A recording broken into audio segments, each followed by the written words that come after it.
Well, folks, welcome to one more edition of Politics and Run. I'm Egberto Willis, your host. Thank you so kindly for being a part of the show. We are going to have a great show for you today. How are my peeps doing? How are my peeps doing? Welcome aboard E2247. Welcome aboard. Eric Hayes says, hi, all. And of course, we are here con Michael Rudnin, who said, whoops, wrong link. Paul Fleming says, ATL checking in. Welcome aboard, Paul. How are you doing today, my brother? Yvette Avery Herod, afternoon. PDR Posse, she says. And Deb Denny says, hello. Where are all the rest of my peeps? Come on, let me have it. Robert P. Davenport is here with us, too. Welcome aboard, Robert. Friday greetings to all progressives, he says. Hey, we are going to have a good time today. We have some great videos for you. Ready to go, ready to fly, ready to go, ready to fly. Let's see what else we got here. All right, Michael Rudnin has his first speech. Michael Rudnin on a Friday with one piece of news. Michael Rudnin, you're slipping, my brother. Michael says, Russia seizes Ukraine nuclear power plant as forces lay siege to cities. The attack on Zaporizhzhia, I don't know how to say that correctly, nuclear power plant, brought the conflict to a perilous moment. As shells hit the area, a blaze broke out in a training building, triggering a spasms of alarm around the world. Before the fire was extinguished, an official said the facility was safe. The U.S. ambassador to the United Nations, Linda Thomas-Greenfield, said the world has narrowly averted a nuclear catastrophe. The Russian military knew where the nuclear power plants are, the risks involved in doing any sort of action nearby, and decided to shell one. What WTAF are they doing? They don't care. These people have little effects or care for humanity. Alistair Waters says, present and ready to go. Go, ready to go. I hear you, Alistair. We're all ready to go as well. We're ready to go as well. Folks, don't forget, tomorrow is what? Tomorrow is Ask Egberto Anything. Our Zoom is going to be on tomorrow. And I am looking for our link because I'd like you guys to sign up. Those of you that are just coming on now, please go sign up. It is free. Just have a Zoom with Egberto where you can say as you please. You can talk as you please. You can say what you want. You can tell me, I don't like what you're doing, Egberto, or I like what you're doing, or whatever you want to do, because remember, it's your show. So please, please, let me go ahead and do a copy here and get the right keyboard to the right place, and maybe it'll work this time. There you go. There is the link. Ask Egberto Anything. Click on that link and sign up for the Zoom. And tomorrow, check us out at 11 Central, 12 Eastern Time. Tomorrow morning, I'm going to get up, go for a walk with my baby. Then we're going to go get a little something, and we're going to be ready to have a talk with you guys. I want you guys to show up. So sign up as soon as you can. Ask Egberto Anything. You'll be on a Zoom. You can tell me whatever you want. You can hide your face if you want, or you can show your face if you want. I prefer you show your face. I like to watch all my beautiful peeps all of the time. So please sign up, sign up, sign up, sign up. Robert P. Davenport says, can we have an Ashley update, please? Ashley is doing fine, slowly recovering. Her left side is getting stronger. Every day we go and we do 3 flights of stairs where she goes up 3 flights, go down 3 flights. So every day we do that. Every day we do electrical stimulus on her left hand to try to start getting that wrist moving. So we do that every day. She also has some exercises she's supposed to do with her legs. She's been slipping lately. I don't see her using those bands as often as she should, but she, we'll be concentrating on getting her left side stronger again. But the important thing, when she goes to therapy, which she does her therapy 2 or 3 times a week, they really work her so hard that when she comes to the car, she's a zombie. I'm so tired, whatever the case is. She's building back up. So yeah, thank you for asking, Robert P. Davenport. Deb Dennis says, Russian TV is portraying the invasion as a humanitarian cause, and interviews with people on the street show they believe it. And that is the interesting thing. Donald Trump, as affiliation with Putin. Putin used Donald Trump as the perfect example of a test. Donald Trump was a perfect example of Putin's test, that you can convince a large percentage of the population by hitting them up on the internet, by hitting them up on the news channels that are willing to provide your misinformation. And for a very long time, the American media, the American mainstream media, and I'm not talking about Fox News, I'm talking about ABC, CBS, NBC, MSNBC, they all gave Trump plausibility. The things that Trump did that were off the wheel, they made it seem like it wasn't. They made Trump seem normal. And Vladimir Putin and his crew with a lot of everything else, they allowed it to happen. And in doing so, they have changed politics forever. So what you're saying there, Deb Denny, that in Russia a lot of people believe it's a mercy mission, let them believe that. But the dead body bags are coming home to roost, right?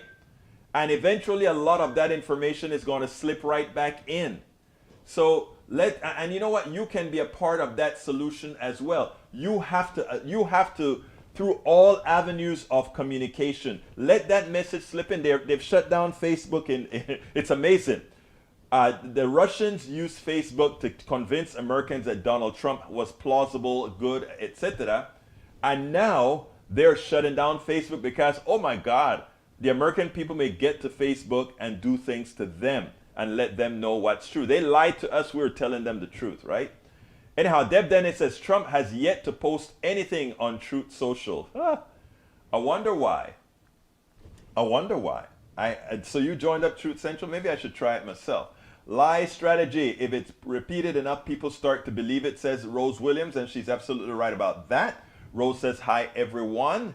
Let's see what else I got here. Eric says, does this sound familiar? Say the Afghanistan debacle coming from the mouth of a mother parliament member and wife of a soldier in Ukraine saying, had we gotten help sooner, meaning sanctions and weapons, there would probably been less invasion and bloodshed. So are you admitting, Eric Hayes, that when Trump held back the millions of dollars of help to Ukraine, which again affected what the Russians were able, remember this war didn't start just a year ago.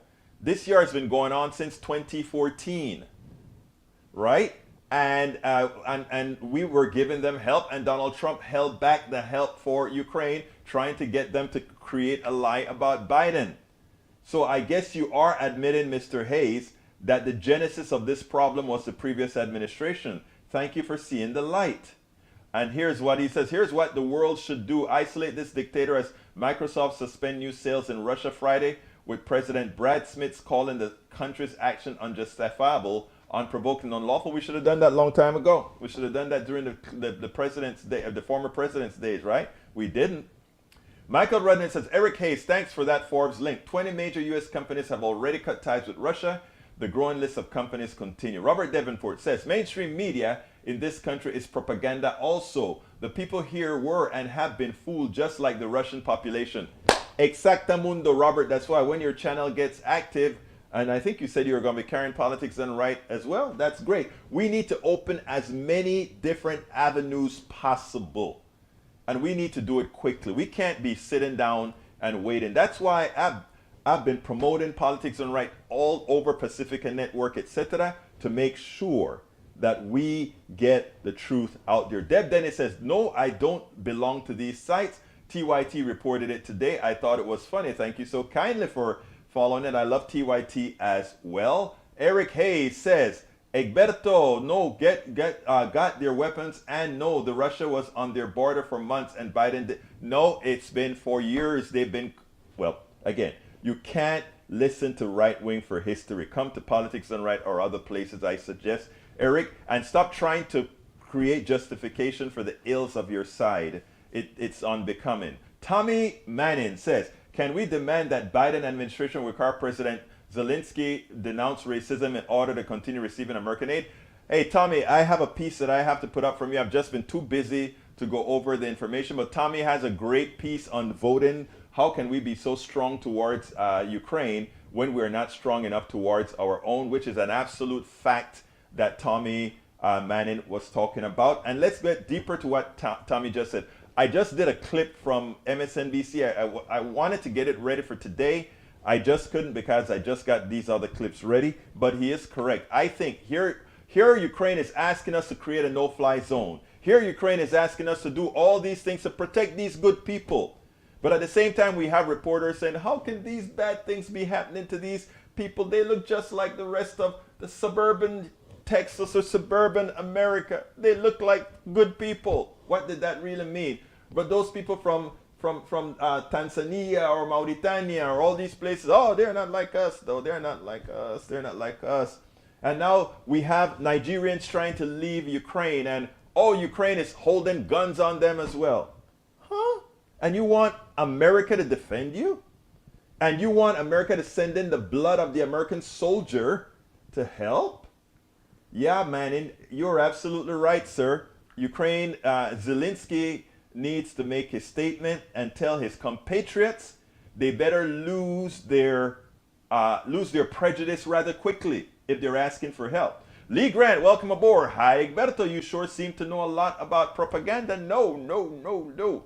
Everything that comes out of these mouths, I think I only have one, is not propaganda. It's identifiable, verifiable proof. You can always look for it. You can fact check everything that I say. You come across and tell me something that I've said is incorrect. If you prove me wrong, I'll be first to come and say, Brother Lee Grant, I am so sorry. I made a mistake. I usually fact check all the things that I talk about, however. All right, let's go ahead and play the first video. Today, first of all, was a great day, and I want you guys to remember to promote this because I saw a poll and I wanted to get it on the video, but I didn't get it in time. That said 51% of Americans believe we are in a recession. That is how effective the right-wing media is. And for those Democrats and progressives that think what they see on TV is the right-wing media giving the misinformation to the people of America, you have to grow up and understand how misinformation works. Let me play how great the economy is, and then I'll make a commentary about what we have to do about misinformation. Check this out, then we'll take it on the other side. The president, progressives, Democrats, they have a lot to be proud about with what the News Jobs Report says. It says that using good Keynesian economic policies, good progressive economic policies, brings success as it has so far with the economy. Let's play ahead with the, let's let you hear about the jobs report, and then we'll go ahead and take it on the other side. February jobs report released just moments ago. It is strong to say the least. It shows 678,000 jobs were added last month, 678,000, and the unemployment rate ticked down from 4% to 3.8%. Dom Chu, this is well over expectation. 90%, 90 of the jobs lost over the last 2 years of the pandemic have returned. And not just that, Willie, to your point about the strength of this report, you mentioned the headline numbers and the unemployment rate as well. If you look at the revisions over the last 2 months, meaning December and January, they also increased the number by 92,000 jobs on top of the previous estimates. So not only is the headline number much better than expected, but the previous months have been revised higher. I will take you through some of the other numbers that are important here for a lot of the viewers and listeners out there, especially those paying attention to the economy. A lot of attention being paid to wages. Average hourly earnings up about 5.1% over the same time last year. That was actually, yes, good, but not as high or hot as some economists were expecting.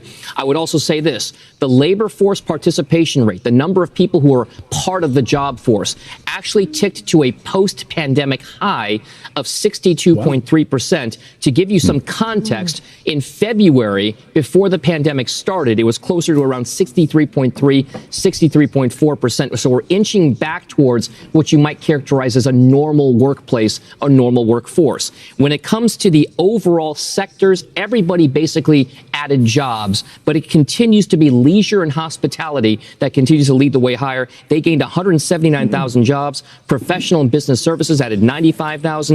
Healthcare and construction were also strong. And I guess I would put a point on it with this, folks. This is an unbelievably good jobs report, but the real issue is I'm not sure how many people are going to pay attention to it because there is such intense focus on what's happening across the Atlantic in Ukraine and Russia. And of course, the Federal Reserve Chairman Jay Powell already told Congress that the expectation is the Fed will raise rates by 25 basis points in a couple weeks. So maybe a lot of this has already been told and foretold prior to this report even coming out, guys. If Ukraine was not invaded by Russia, what would things look like and what would the narrative be right now? We would probably be squarely focused much more so on the inflationary picture right now, because it was already very tough, very bad before oil prices and food prices surged because of the invasion. But if you had these numbers to back it up, there was a case to be made that policymakers in Washington, the Federal Reserve, could have looked to maybe tap the brakes a little bit more on the economy without fear of any kind of a recession taking place. The issue now is with a war across the Atlantic, with one that could slow things down, not just from a European perspective, from a global perspective as well, because of higher oil prices and food prices. What does that do to the narrative? And that's where policymakers like Fed Chair Jay Powell have a very, very tough tightrope to walk here, because they have to battle inflation, but they cannot do something that's going to shock the American economy or the world economy in a time when there is military action taking place between Russia and Ukraine. I want to point out something that is very important. This narrative about inflation continues, and it is a narrative that's juxtaposed on many other issues. Let me be clear. Inflation occurs when there are shortages, or when you have price gouging, or when you have monopolies that have pricing power. We don't have any real shortages to speak of. It's great that unemployment is all the way down. It means people can spend. And as long as there are products out there for people to buy, they will spend. But let's realize one thing. Before we were talking inflationary pressures, we always had corporations making great profits in this economy. They just want more profits, and the way you get more profits are either paying lower wages or increasing prices or doing both, and that is what they're doing. So let's be clear here. Every time the economy takes off, every time we have more people employed, which is a good thing, the corporatocracy wants to suck that money back out of it in the form of higher prices. And, in other words, take away all of your gains because you're going to buy. It's there, you have the money, you buy it. That's called inflation if the prices are raised. Look, this is a great jobs report. Let's look at it for what it is, but let's also educate the population to let them know, do not pay higher prices. Go ahead and, if it comes that your hospitality prices are too high, stay home. Wait for them to come to you for business. When it comes to the essentials, that is one of the reasons I have always spoken about having a bifurcated market. Things that are essential should not be controlled by a private greedy sector where they can gouge you, where they can take away your well-gotten hard gains to get their results for simply sitting down and having price and pressure. Great jobs report. Let's keep it going, but let's make sure and keep the corporatocracy in check. We don't need the Fed to force a recession for there to be control on prices. We, the people, can do it.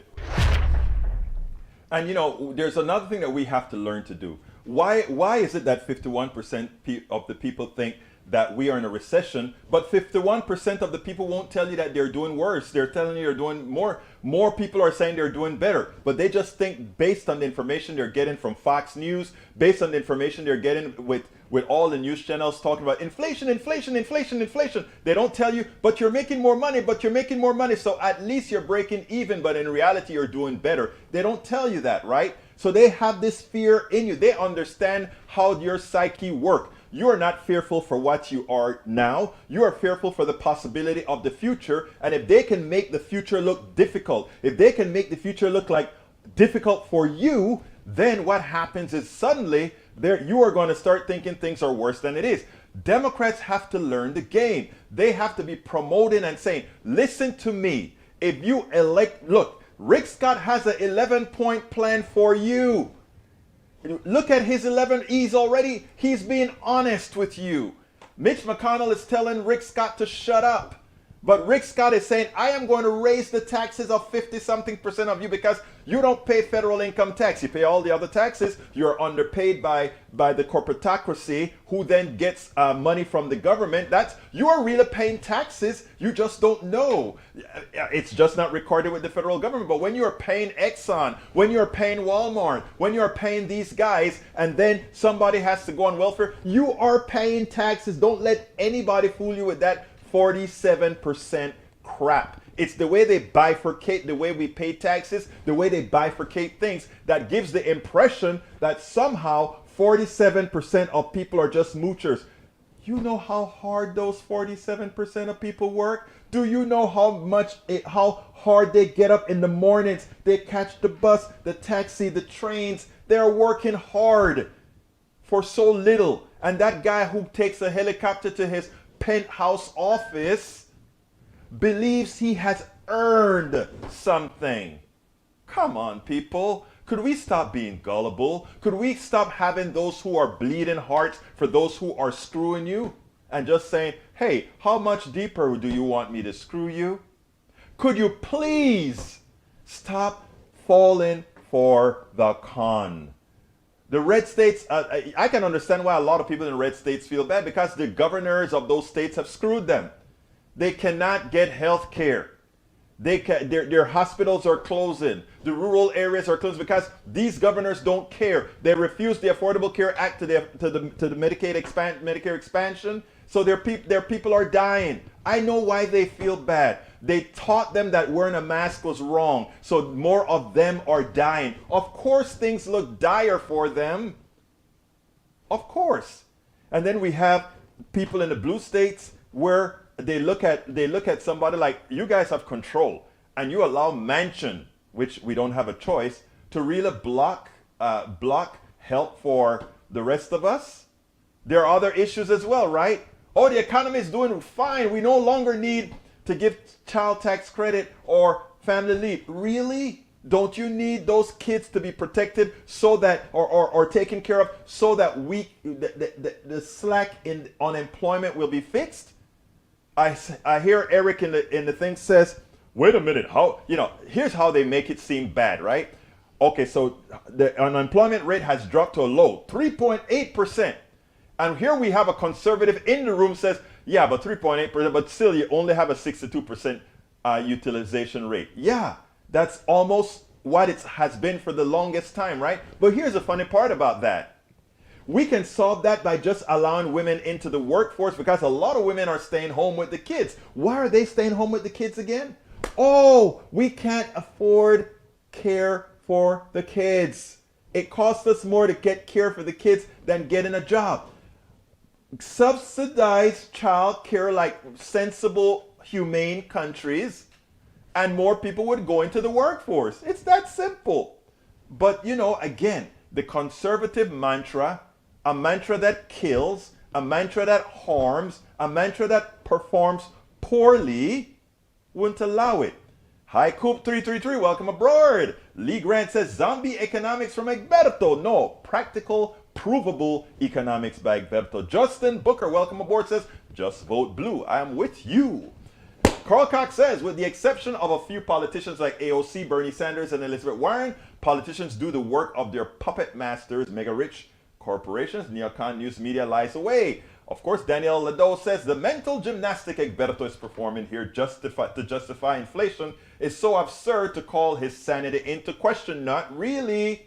Let's just do the numbers. If you have all the oil you can expect on the market, that you need on the market, why would the price of oil go up other than through speculation that you pay for? They don't pay for it. You pay for the speculation, and you're happy. You're happy to say, kick me a little bit harder. You believe the crap they tell you about inflation. You hear that before they raised prices, these corporations were making record profits. Okay? After they raised prices, their record profits got even bigger. What makes you want to believe them when they tell you then that they raised prices because to keep a steady keel they had to? It's a lie, and you choose to believe it. They love your gullibility. Okay, let's see. Egberto, Michael said, Egberto, you want to know why half of Americans think we are in a recession? Please read this out. Republicans might be feeling worse than Democrats, but Democrats aren't feeling great either, notes John Sides, a political scientist at Vanderbilt University. Indeed, Biden's presidential approval ratings are more tightly correlated with consumer confidence than Trump's, Obama's, in part because of Democrats' dissatisfaction with how things are going. That's exactly the reason why. The Delta and Omicron coronavirus waves, the sputtering of the Democrats' election reform and social infrastructure bills, and perhaps most of all, the false assurances that inflation would be temporary, all of those factors led Democrats and moderates to turn on Biden. There's no way for Biden and Democrats generally to offer a counter narrative that's going to be as attractive as the bad news side told me. It's been very hard for Democrats to feel optimistic. Why should anyone feel optimistic? To state the obvious, there's a war in Europe and a pandemic here at home. Democracy is frail and climate crisis continues unabated. The news, whether relayed by nonpartisan hard left or hard right, has been unremittently negative of late. But we can point out the realities. We can point out the realities which are in fact, Republican politicians' policies are a clear and present danger not only to your personal economy but the country's economy. You can point out based on their words what these guys are going to do, so to let Americans know the options that they have and to assume that they are smart, most of them that is, will do the job. My contention is we don't go at the core of our problems. We need to, right now what Republicans do is they create a boogeyman and they make progressives, liberals, and Democrats the boogeyman. It's time for us to make something that we can show them. We can say, you see how much Exxon made, but they still said they had to raise taxes on the price of your gas. You see how much ADM made, but they still had to charge more for your eggs. They are thieves. They are thugs. They are thugs in ties. They are tits. Thugs in ties and suits. Okay, that's who they are. And we need to be repeating that over and over and over again. One of the reasons why Facebook got their fact checkers when people said inflation is caused by price gouging, they wanted that taken down because they didn't want that truth to get traction. That is the truth. If you have an ample supply of petroleum, if you have an ample supply of eggs, if you have an ample supply of milks, there is absolutely no reason for the price of these products to go up because there is no shortage. There aren't dollars competing for this product. You have the product at hand. You're just having a group of people decided we will transfer wealth because we have pricing power and we can. Now, when Joe Biden gave his speech and he says capitalism without competition is whatever that word he uses, but I call it extortion. Okay, capitalism without competition is extortion. I agree with that. But what I'd also like to say is capitalism is extortion. And what we must go to for is free enterprise. It is not difficult. These things are not difficult. We just have to enlighten ourselves. Folks, if you are on right now, please go ahead and click that thumbs up on YouTube, on Facebook. Please remember to like us on Facebook. And on Twitch and all these other places, please remember to share these links. If you are also on YouTube, please remember to go ahead and click that join button. We need your support. We need your support as soon as possible. Robert D. Davenport says, so most people are not hit by worst effect of inflation, just an easily observational fact. Of course. Robert Davenport says, I did not buy a new car this year, the biggest driver of inflation. Most people did not buy a car, so most have not been hit by inflation's biggest factor. Exactly. Tom C. says, Biden got NATO countries to threaten sanctions and build up defensive troops on their borders when Russia invaded Ukraine. U.S. coalition activated harsh sanctions. Putin, what more could Biden do? Look, okay, you want to know what more can Biden do? Let me show you somebody who has fallen in love with Biden, a very good conservative dude. Check this out. Love affair between Bill Kristol and Joe Biden seems to have continued. Let's listen to this and then we'll take it on the other side. There was this focus group where swing voters, Trump Biden voters, they seemed to buy the idea that Putin wouldn't have done this if Trump were president. How does the Democratic Party answer for that? I don't buy that. I don't think that matches logic, but voters do. That's a perception issue. Well, one of the eerie things about this is just picture in America where Donald Trump is our president right now. I mean, that is scary. And what Democrats have to do is they have to ensure and go out there and run ads against Republicans that are not standing up against Trump, and at the same time say we're protecting American interests. Look at the leadership that Joe Biden brought. Joe Biden was brought into office and elected into office because people wanted some normalcy. People wanted a leader. People wanted someone who wasn't going to alienate our allies. And that's what they're seeing from Joe Biden. And it's a stark contrast from where Trump was and even where Trump has been in the last few days, right? But you do have a Republican Party that is loyal to Trump, especially those who are in primaries right now. And Democrats should use that against the Republican Party. Bill, I think a lot of people kept wondering, when are Republicans going to take their off ramp? They've had a few Trump off ramps, right? I got to think Mitch McConnell, as I've always thought, Mitch McConnell will never admit it, but he will second guess that vote decision he made in the second impeachment, probably in perpetuity. But nobody wants to take this off ramp. The most obvious off ramp right now from Trump is what he's been doing with Putin, and they're not taking it. Why? Well, you know why? Because they think they're going to win the House, and they have a good chance to win in the Senate. They have paid no price for not taking all those off-ramps that you and I and a lot of my friends think they should have taken for the sake of the country. And until they're made to pay a price, now maybe they will. Democrats, if I could say, I love the Democrats these days, but they could do a little better job of kind of not having dissident Democratic members of Congress off for their own state of the union. It really isn't. You mentioned the focus groups, but there's a new NPR poll that has Biden up a few points. That cannot be due to the State of the Union. I think there's still a rally to the flag effect. And Biden has shown good leadership. I have tiny criticisms of a few things, but good leadership throughout this crisis. And that's why we elect presidents for crises like these.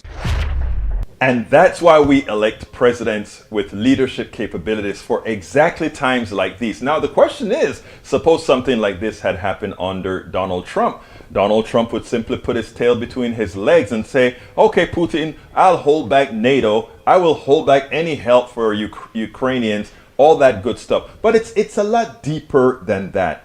What Joe Biden has done in uniting the West against Putin has to be considered extraordinary after the damage that Donald Trump had done to the system. Now, you don't have to believe in NATO. You don't have to believe in any of these things to understand that for what's expected of a United States president, a good one, Biden has pushed all the right buttons. Now, there's one thing I wish more Democratic presidents would do, and that would be toot their horn somewhat better so Americans can know who's working on their behalf.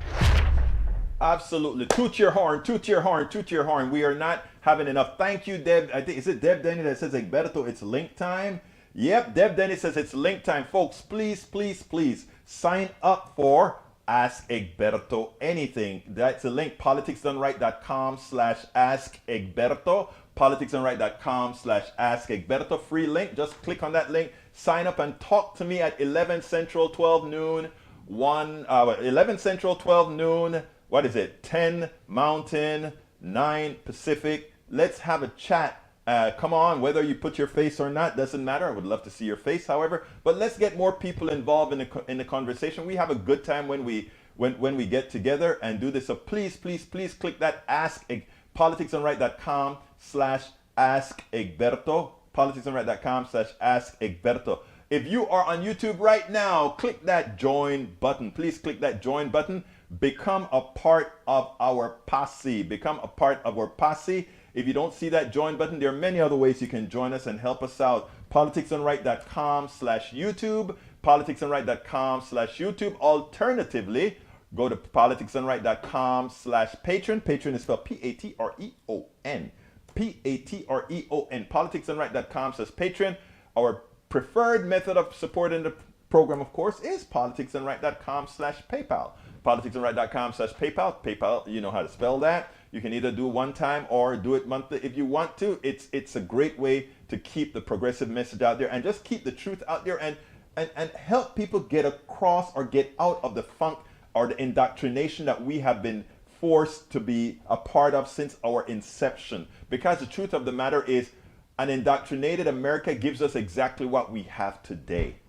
And what I'm trying to do, what many of us that are doing this work, this important work, are trying to do, is just asking Americans to think. Help.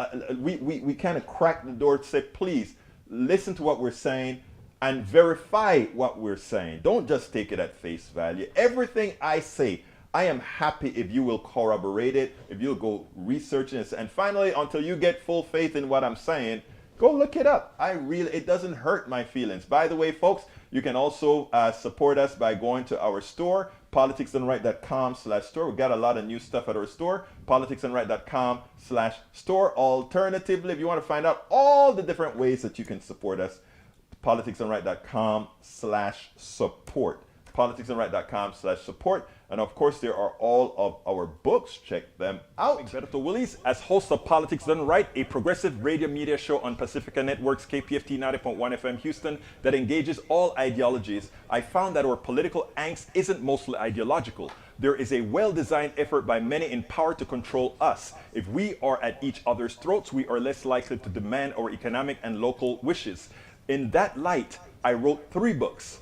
I wrote the first one titled, As I See It, Class Warfare, the Only Resort to Right-Wing Doom, to describe the entire economy in a manner we can all understand. It highlights why it was designed to pilfer most as it empowers a few, the chosen. The second book, titled, It's Worth It, How to Talk to Your Right-Wing Relatives, Friends, and Neighbors, take it to the next level. After understanding how the system pilfers, it is incumbent that we can speak to our peers to empower a change. The third book, How to Make America Utopia, Take Away the Economy from Those Who Rigged It, gives us a place to land. After learning about our economy that is dysfunctional for most and learning how to engage the other side, we point out what would make an economy that works for all. Each book stands on its own, but together they provide the full picture. Please consider getting one or more. You will undoubtedly learn, be entertained, and help us continue the mission with our blogs, articles, videos, and books. Absolutely so. So please consider doing it. You can get our books right here, politicsdoneright.com/books, politicsdoneright.com/books. We also, if you go there, you can also get, we sell it as a set, all that good stuff. So please consider getting the book. Now. Let's go ahead and talk about the civil war brewing in the Senate.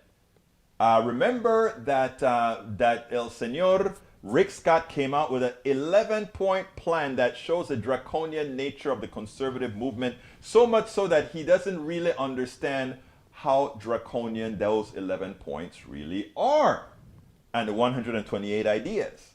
Okay? So Mitch McConnell realizes that. Oh, Tommy Manning, thank you for being our latest supporter. I am going to go ahead and put that up on the screen now, but let me finish making the context here. So as it turns out, this 11-point plan that he put together, Mitch McConnell doesn't like because he knows most of America hates Republican policies. I repeat, most Americans hate Republican policies. Don't ask me. Check the news. Check the reports. Check the reports. So McConnell knows you need to shut up on that, but Rick Scott has other ideas. All right? So here's what happened recently. Well, you've got to see this one. Watch how Mitch McConnell, in no uncertain terms, ditched Rick Scott, the up-and-coming Republican from Florida, the guy who made his $225 billion fortune by ripping off Medicare. Check this out, and then we'll take it on the other side, because it's quite a sight to see. So I hope all of us do our part to do everything we can to hold Putin accountable and make sure the Ukrainian citizens keep their independence. Leader McConnell, can I ask you about Senator Rick Scott? He's introduced an agenda that Democrats have seized on, includes tax increases. It's been very controversial. I wonder what your thoughts on this are. Well, Senator Scott is behind me, and he can address the issue of his particular measure. If we're fortunate enough to have the majority next year, I'll be the majority leader. I'll decide in consultation with my members what to put on the floor. And let me tell you what would not be a part of our agenda. We will not have as part of our agenda a bill that raises taxes on half of the American people and sunsets Social Security and Medicare within 5 years. That will not be part of a Republican Senate majority agenda. Mitch McConnell has spoken. Mitch McConnell says, Rick Scott, I don't care about any 11-point plan. I will be the majority leader when we win in 2022, and you will do as I say, and you bring an 11-point plan or try to turn that into something. It will get you nowhere because I am in control. I am Mitch McConnell, and you are just a peon. Talk and go. Do what you need to do to raise money for the Republican Party, but I'm in control. Don't you forget it. I wonder what will be Rick Scott's response to that. Notice how after he spoke, he just walked off. He didn't stick around. McConnell says, you'll have to ask Rick. He's behind me. Rick said, ask me. Bye-bye. I said my piece about Ukraine, and I'm gone. You're on your own, Mitch McConnell. I wonder where this is headed. We'll see. Yes, we will see, and it didn't take long for us to see. Tommy Manning, I have you up on the screen. Thank you so kindly for becoming our latest member of the PDR posse, and you did it in real time. Whenever you do it in real time, I get a chance to cut it out and put it up on the screen. Tommy Manning, thank you so kindly. Anybody wants to join Tommy Manning and become our latest member of the PDR posse on YouTube? And of course, you can do it on PDR. You can do it on Patreon, or you can do it on PayPal as well. But anyhow, hey, I'm blurry. Okay, here we go. Here is an interesting thing, right?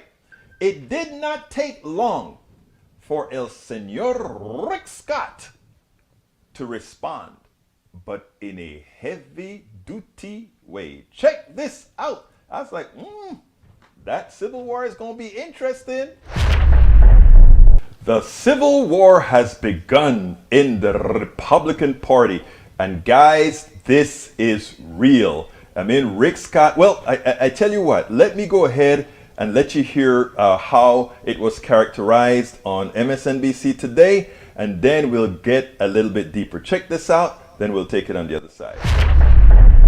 Rick Scott announced his campaign for Senate Republican leader, apparently. That was the Journal, Betsy. I say this because he decided to write an op-ed defending his decision to put out his own 11-point plan and said, yes, everybody should know what it's like to pay taxes, despite McConnell's rebuke. I mean, this seems to be, he's put it down on the floor.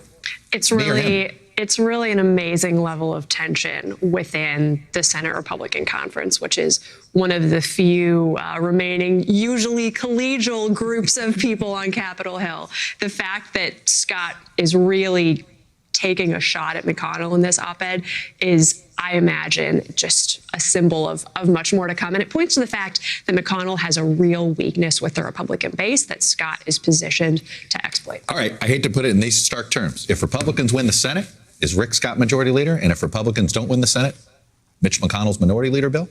I think there's more of a chance of Scott deposing McConnell than people think. We're also used to McConnell. I think it is too. We're also used to McConnell being leader, always got real loyalty. Well, does he have that much loyalty? An awful lot of these senators were elected in the last 2, 3, 4 cycles. Scott may look more like an up-and-coming guy, younger, and so forth. Scott also has in the back of his mind, obviously, running for president in 2024. So one or both. I think Sochi is suddenly a big fan of the NRSC chair. Remember what in an earlier video, El Señor Mitch McConnell said, I will be the majority leader, and this is what's going to happen. Well, it turns out that Rick Scott may have other ideas. He issued that op-ed that they're talking about, said the following. He wrote an op-ed that says, why I'm defying Beltway cowardice. Well, he claimed he's defying Beltway cowardice, right? But he still hasn't come out and talked against all the bad things done by Donald Trump, but somehow he's going to go against cowardice. But he said the following: I have committed heresy in Washington. I've been in the Senate for only 3 years, and I've released an 11-point plan with 128 ideas on what Republicans should do after we win the coming election and take control of the Senate and House. In the real world, beyond the Beltway, Republicans and independents demand bold action and a plan to save our nation. They see no point in taking control of Congress if we are simply going to return to business as usual. And by the way,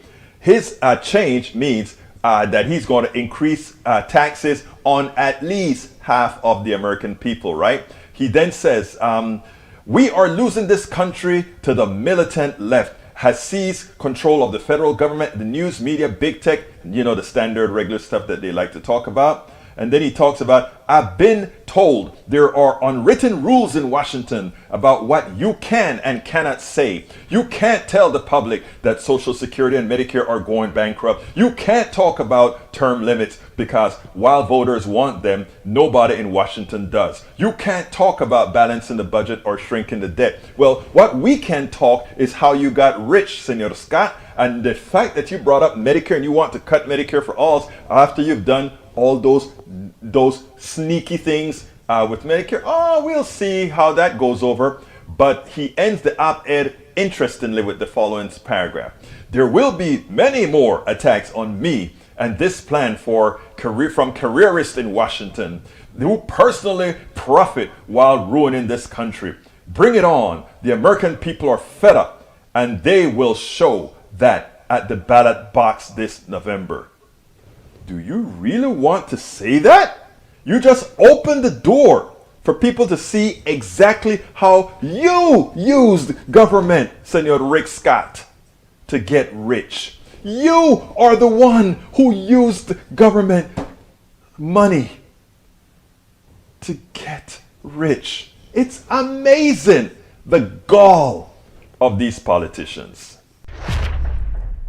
When I saw that, I was, Rick Scott actually used the word Medicare in his op-ed, right? And I'm like, my God, Rick, you want people to start remembering all the things that you did with Medicare. You were actually committing fraud. I mean, we know the big shots never go to jail. That's why Donald Trump is still walking, and that's why even President Biden's not State Department, but criminal department, whatever it's called, still doesn't want to really come too hard at Senor Trump. Come on. I just find it amazing. The gall, you guys. Carl Scott says, Scott wants to tax the bottom 90% and give welfare to the top 1%. That's what they do. And let's see, Rick Scott looking to the left. Yes, he is looking to the left. I like that, Justin Becker. But look, I think Republicans are walking around like if the 2022 election is in the bag for them, right? They are going to win the 2022 election, both the House and the Senate, and they're sure of it.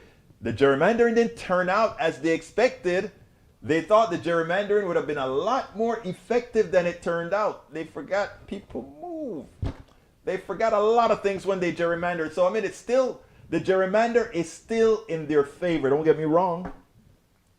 But it is not nearly as bad. It's not nearly as scary as Democrats want to be. So if Democrats want to win, have something to offer the American people. You know that all those women that want to go back to work, give them a landing space. Give them those options that are going to give them the opportunity to work.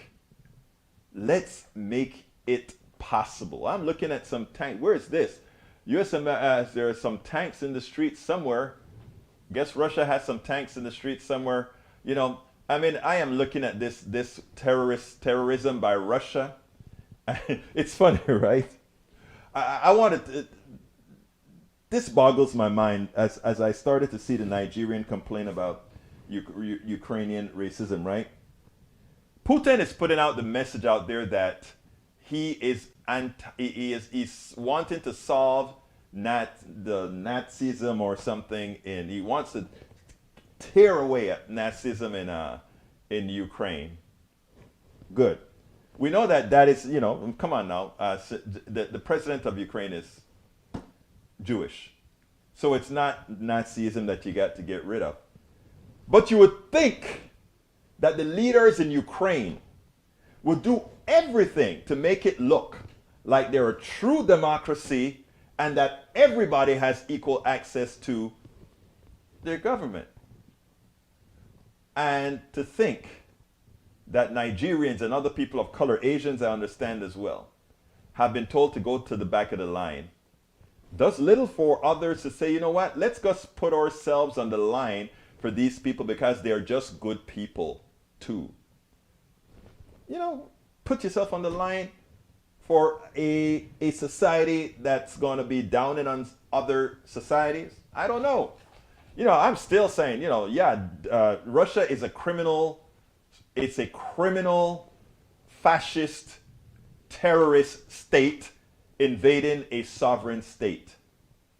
But, you know, after seeing the behavior of the Ukraine, a lot of people in the Ukraine and the racism they themselves are showing, wish them the best. But we as Americans who have our own problems, we just need to do enough to prevent a World War III. But to say we need to really go out of the way for a people that, you know, I mean, and especially after the way we hear the news media carry it down, you know, I would do that for any American when they're down. Okay, let's see what else. The Republican clowns still have so many voter nullification bills to help them destroy our democracy. It is strong here in Texas. It even affected me. Tom C says, U.S. gets about 3% of its oil from Russia. Why can't Americans get back on excess gas usage temporarily? So we shut off Putin. We could. Again, we don't want, here's the problem. We have to learn, we like to speech, I mean, especially conservatives, because they're the ones who cause most of the problems with the way we deal with things, right? They like to talk about personal responsibility. They couldn't be personally responsible to wear a mask to prevent themselves from infecting others. They couldn't be personally responsible for taking a vaccine to prevent this thing from spreading exponentially like it did in the United States. They can't do they can't be personally responsible for saying an 18-year-old kid's mind is still maturing, so giving them a gun without a license or without needing any help whatsoever it's not the right thing to do. And as we see in Houston now, these same folks now are popping caps as they drive and get pissed off in their cars. They couldn't see what personal responsibility meant. But what can I expect? Daniel Edo says, anyone who has spent any time in Eastern Europe understands the Slavic racist mind. Oh, I understand it quite well. I am just saying you would think they'd learn how to be smart and cover it, especially since they're under attack. And some of the people that they want to defend them come from the United States of America, which is a multicultural society. It's that simple. That's not complicated at all, sir. All right, what else we got here? Hi Coop says, you must choose to unite, Carl. We cannot force you to do things. There you go. Michael Renner says, Berto, ask any conservative about personal responsibility for the January 6th insurrectionists.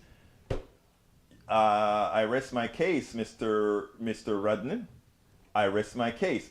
All right, folks, please remember we are at almost the end of the program. I hope you enjoyed all the things that we had to bring to you today. E2247 says, GOP loads up on vanity candidates, then splits its own ticket so badly the only a 45 cultist can possibly win.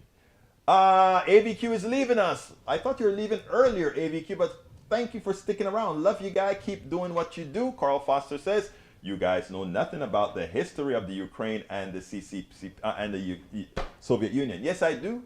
I actually read up on it. I read up on the whole history of the Ukraine and understood that the Ukraine have been in several different hands, etc., etc., etc. I did my homework. I'm not an expert on Ukraine, but I know enough to be dangerous. Tom C says, see you tomorrow, Egberto. I'll see you at... Let's put that link in there again. Folks, please sign up. I want to talk to you. I want to talk to you in person. Go to politicsandright.com/ask Egberto. politicsandright.com/ask Egberto. Do you know anything? Hi Coop says, do you know anything about Native American genocide, Carl? I mean, ask about the Black Hills that was Indian land until it wasn't, because they found gold and the Americans decided to go against the treaty. I mean, we have history, man. We have history. And folks, you can find a way to support us. Please consider going to our store, politicsandright.com/store, politicsandright.com/store. Please consider becoming a PayPal supporter, politicsandright.com/PayPal, politicsandright.com/PayPal. That is how we get to do what we're doing here. It's a lot of work, 16 hours a day. I promise you, though, that I always bring you the truth. I always bring you information that makes a difference. And likewise, if you want to find all the different ways to, first of all, get our books at politicsdoneright.com/books.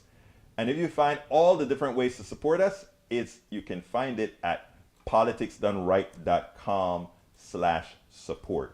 politicsdoneright.com/support. Look, I know you could be anywhere, but you're here with me. Thank you so kindly. I could not do this without you. Tommy Manning, thank you so kindly for being the latest member of the PDR Posse on YouTube.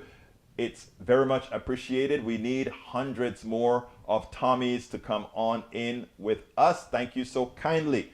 My name is Egberto Willies. This is Politics Done Right, and you guys know how I end this baby. I am what? Out. We spend a lot of time deconstructing the news, trying to parse it into a form that everybody can understand. We try to find those little nitpicks where it flies above the fray, etc. If you really like these videos that we do, I want to ask a big favor. Please go ahead, number 1, subscribe to our channel, and number 2, please join if you can. Thank you so kindly for watching. Keep watching. Please remember to share. We must populate the entire internet with our progressive message, a message that we know is what most Americans say that they want. So help us, please.